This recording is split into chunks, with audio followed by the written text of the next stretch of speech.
Chapter 12. How Betsinda fled, and what became of her. Betsinda wandered on and on, till she passed through the town gates, and so on the great Crim Tartary road, the very way which Giglio too was going. Ah, thought she, as the diligence passed her, of which the conductor was blowing a delightful tune on his horn, how I should like to be on that coach! But the coach and the jingling horses were very soon gone. She little knew who was in it, though very likely she was thinking of him all the time.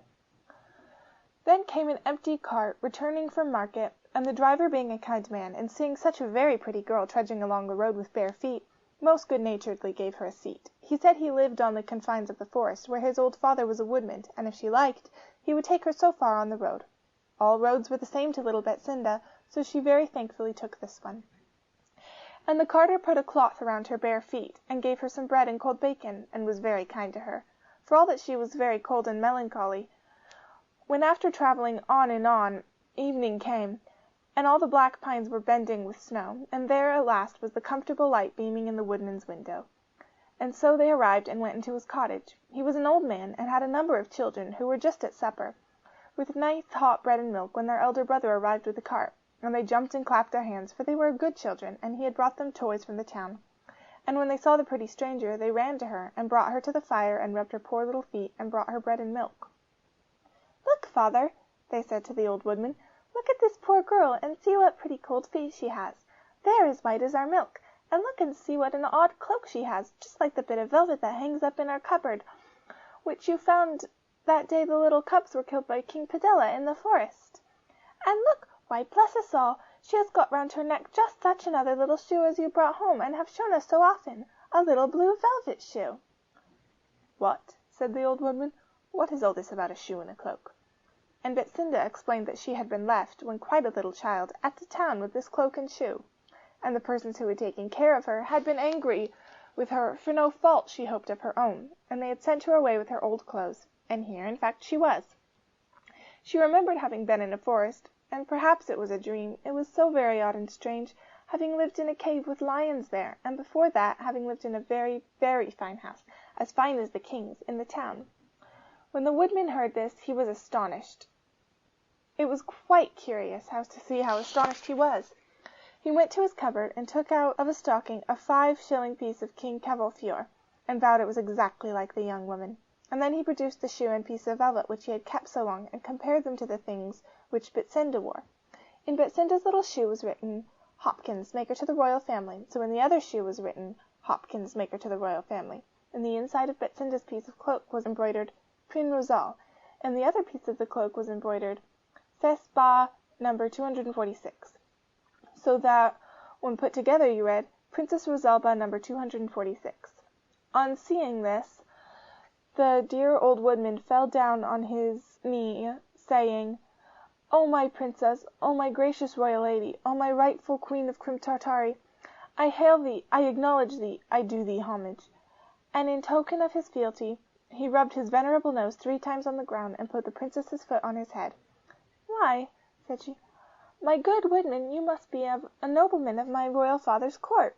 For in her lowly retreat, and under the name of Betsinda, Her Majesty Rosalba, Queen of Crim Tartary, had read of the customs of all foreign courts and nations.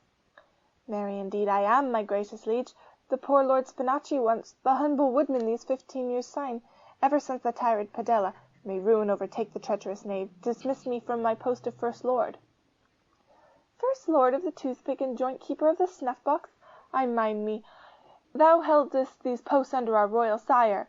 They are restored to thee, Lord Spinachi. I make thee knight of the 2nd class of our Order of the Pumpkin, the 1st class being reserved for crowned heads alone.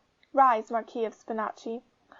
And with indescribable majesty, the queen, who had no sword handy, waved the pewter spoon with which she had been taking her bread and milk over the bald head of the old nobleman, whose tears absolutely made a puddle on the ground, and whose dear children went to bed that night, Lords and Ladies Bartolomeo, Ubaldo, Caterina, and Ottavia degli Spinachi. The acquaintance Her Majesty showed with the history and noble families of her empire was wonderful. "The house of Broccoli should remain faithful to us," she said. "They were ever welcome at our court. Have the Artisioci, as was their wont, turned to the rising sun? The family of Sauerkraut must sure be with us. They were ever welcome in the halls of King Cavolfiore." And so she went on enumerating quite a list of the nobility and gentry of Crim Tartary, So admirably had Her Majesty profited by her studies while in exile. The old Marquis of Spinachi said he could answer for them all, that the whole country groaned under Padella's tyranny, and longed to return to its rightful sovereigns. And late as it was, he sent his children, who knew the forest well, to summon this nobleman and that, and when his eldest son, who had been rubbing the horse down and giving him his supper, came into the house for his own, the Marquis told him to put his boots on and a saddle on the mare, and ride hither and thither to such and such people. When the young man heard who his companion in the cart had been, he too knelt down and put her royal foot on his head. He too bedewed the ground with his tears.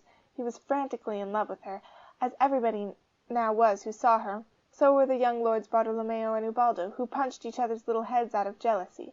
And so, when they came from the east and the west at the summons of the Marquis degli Spinachi, were the Crim Tartar lords who still remained faithful to the house of Cavolfiore.